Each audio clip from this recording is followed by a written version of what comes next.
पाकिस्तान में अचानक गज़ा और फ़लस्तीन जैसी सूरत हाल क्यों पैदा की गई? लाहौर में तहरीक लब्बैक पाकिस्तान के कारकुनान के ख़िलाफ़ रियासती दहशतगर्दी क्यों की जा रही है? और इसके अलावा सबसे अहम सवाल ये कि बदतरीन शेलिंग और तेज़ाब के इस्तेमाल की आखिर हुक्म किसने दिया? ये बदतरीन जुल्म आखिर किसके कहने पर हुआ? और तहरीक लब्बैक पाकिस्तान के अमीर जनाब साद हुसैन रिजवी ने एक ऐलान किया है। जुम्मे के खुतबे के दौरान वो ऐलान क्या था?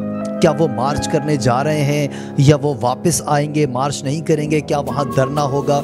वो तमाम तफसीलात भी आपके सामने रखेंगे। इसके अलावा अल्ताफ़ हुसैन समेत मुख्तलिफ सहाफ़ी बरादरी इस जुल्म और बर्बरियत पर अपनी क्या राय रखती है, और इस वक्त तमाम के तमाम लोग क्या तहरीक लब्बैक के साथ खड़े हैं या उसके अगेंस्ट खड़े हैं, उनका मौक़िफ़ क्या है, वो तमाम चीज़ें आपके साथ रखेंगे। अगर आप सुनना चाहते हैं, आप में हौसला है, इस जुल्म को पहचानने की कोशिश कर सकते हैं, हक़ सुन सकते हैं, हक़ बुलंद कर सकते हैं, तो हमारे साथ रहें।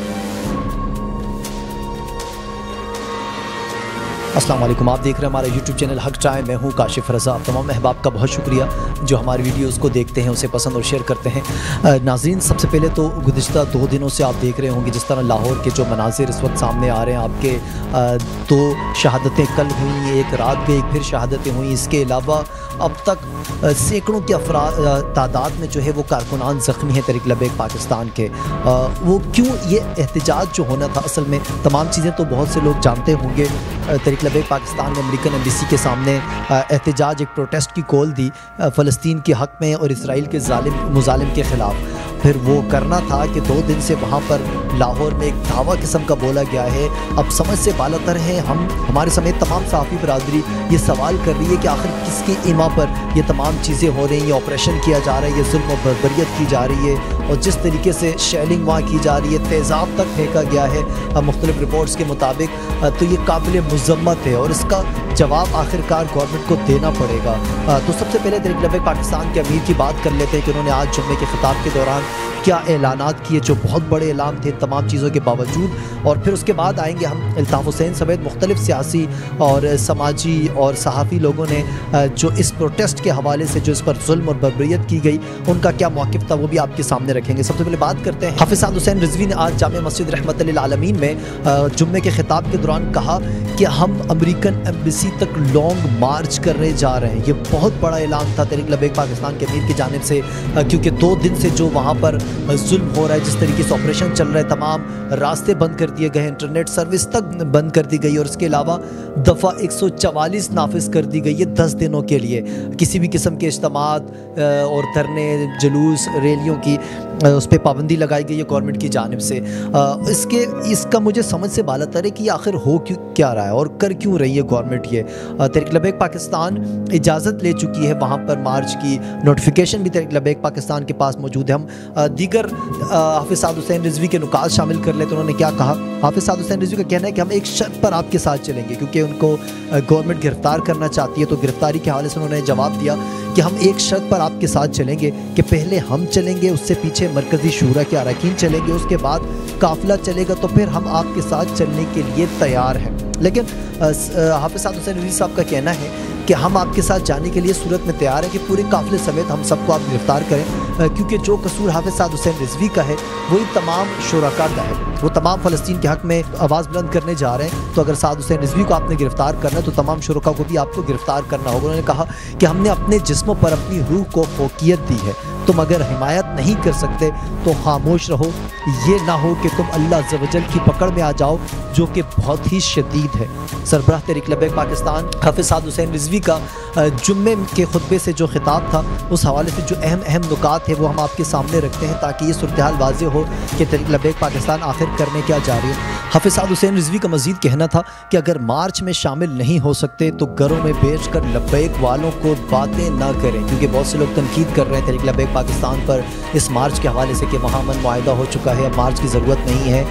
तो बेसिकली बहुत से लोगों को मालूम ही नहीं है कि मार्च होने क्यों जा रहा है। हमारी गवर्नमेंट इसराइल को तस्लीम करने की बातें चल रही थी, और ये ट्वीट किया गया डोनाल्ड ट्रंप के जो अमन मुआहिदा था उसके हवाले से, और ये कहा गया 2 रियासती हल की बात की गई। तो उसके बाद से जमात जमात इस्लामी और तहरीक लबैक पाकिस्तान ने एहतजाज की कॉल दी और मुख्तलिफ मकामात पर एहतजाज किए।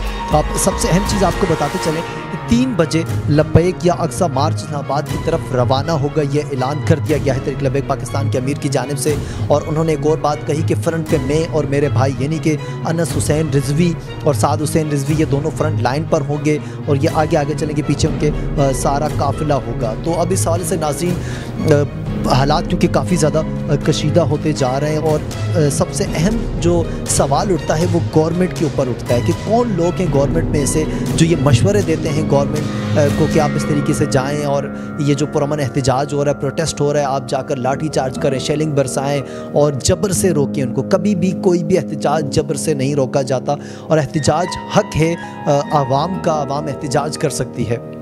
लेकिन पाकिस्तान में इसके बरक्स होता है, तमाम हर तरह के एहतजाज की यहाँ पर इजाज़त होती है सिवाय इस्लाम के नाम पर या फिर मुसलमानों के नाम पर या फिर इंसानियत के नाम पर जो एहतजाज है उसकी इजाज़त नहीं होती। अब बात करते हैं उन लोगों की जिन्होंने तहरीक लबैक पाकिस्तान के मसालिम पर आवाज़ उठाई, जिनमें बहुत ही मुक़्तदर अफराद शामिल हैं। सबसे पहले अल्ताफ़ हुसैन का जिक्र करता चलूँ, जिन्होंने ट्वीट किया। उन्होंने लिखा कि मैं तहरीक लबैक के कारकुनों पर पंजाब पुलिस की जानिब से अंधाधुंध फायरिंग की शदीद अल्फाज में मजम्मत करता हूँ। जो लोग कह रहे हैं कि फायरिंग नहीं हुई वहाँ पर, तो इस वक्त ट्विटर भरा पड़ा इस हवाले से। तो फिर भी अगर कुछ अंधे लोग हैं यहाँ पर बसते हैं पाकिस्तान में, तो उन पर सिवाय मातम के और कुछ नहीं किया जा सकता। और मज़ीद अल्ताफ़ हुसैन ने लिखा कि सिर्फ एहतजाज के ऐलान पर तहरीक लबैक के कारकुनों पर गोलियाँ चलाने के इस बहियमाना अमल की जितनी मजम्मत की जाए वो कम है। मैं पुलिस फायरिंग के नतीजे में शहीद होने वाले के लवाहिकीन से दिली ताज़ियत करता हूँ और ज़ख्मियों की जल्द सेहतयाबी के लिए दुआ करता हूँ। नाज़रीन, एक बहुत लंबी लाइन है। फैज़ुल्लाह खान की बात की जाए तो उन्होंने भी ये कहा कि मार्च का ऐलान किया था तो करने देते, अमरीकी सफारतखाने जाने का ऐलान ये हुकूमत बात करती है। मतलब सीधा सा सिंपल सा फार्मूला ये है कि सिर्फ तहरीक लबैक का जो मसला था वो ये कि हम रावलपिंडी से फैज़ाबाद से लेकर इस्लामाबाद अमेरिकन एम्बेसी तक एक मार्च करने जा रहे हैं। तो एक मुख्तसर सा मार्च था, वो होने दिया जाता तो ये हालात पाकिस्तान को ना देखने पड़ते। पाकिस्तान इस तरह के हालात का मुतहम्मिल नहीं हो सकता। और इसके अलावा तहरीक लबैक पाकिस्तान की आलिया हमजा मलिक का भी एक ट्वीट आया है। उन्होंने भी पंजाब जो पुलिस है उनको काफ़ी ज़्यादा क्रिटिसाइज़ किया है। उसके अलावा सहाफ़ी आरिफ हमीद भट्टी ने कहा कि तहरीक लबैक की क़यादत ने जुम्मे के दिन एहतजाज की कॉल दी तो हुकूमत ने मुज़ाकरात के बजाय 2 दिन पहले ही उनके मरकज़ पर क्रैक डाउन कर दिया। लाठी चार्ज, आंसू गैस, गोली चलाई गई। कारकुनों की जाबाक होने की इत्तलात है। ताकत इस्तेमाल की बजाय तहरीक लबैक की क़यादत से मुज़ाकरात करने होंगे।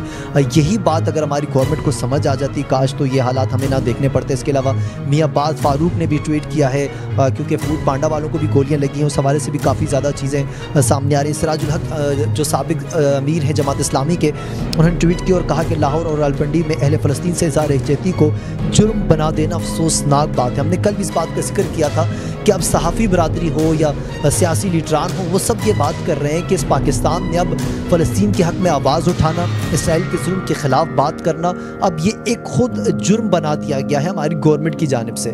तो हमें समझ नहीं आता कि हम आखिर करें तो क्या करें, एहतजाज करें या ना करें। गवर्नमेंट कभी कहती है कि हम फ़लस्तीन के साथ खड़े हैं और जब आवाम फ़लस्तीन के साथ खड़ी होती है तो गवर्नमेंट अंधाधुंध फायरिंग करती है, ताकत का इस्तेमाल करती है, उन्हें रोकने की कोशिश की जाती है। इसके अलावा इबादुल्लाह गुल ने भी ट्वीट किया। उन्होंने भी काफ़ी तनकीद की गवर्नमेंट ऑफ पंजाब को। डॉक्टर मोहम्मद अशरफ आसिफ जलाली साहब का भी ट्वीट आया। उन्होंने भी कहा कि उलमा अहले सुन्नत और कारकुनान की गिरफ्तारी और पुलिस की तरफ से कारकुनान अहले सुन्नत पर किए गए तशद्दुद की शदीद अल्फाज में मजम्मत करते हैं। जमीयत उलमा इस्लाम के ऑफिशियल पेज से तहरीक लबैक के कारकुनान पर तशद्दुद अफसोसनाक है। तर्जुमान JUI फ़लस्तीनी भाइयों के साथ इज़हार यकजहती करने वालों पर तशद्दुद से हुक्मरान क्या पैगाम दे रहे हैं। ये बहुत अहम सवाल जो जमीयत उलमा इस्लाम ने पूछा कि आप ये जो जुल्म कर रहे हैं, बर्बरियत कर रहे हैं, आखिर आप पैगाम क्या देना चाहते हैं? क्या आप इसराइल के साथ खड़े हैं ये तमाशा करके, और क्या जो आवाम उठेगी फ़लस्तीन के हक़ में आवाज़ बुलंद करेगी तो आप उन पर इस तरह का जुल्म और बर्बरियत करेंगे?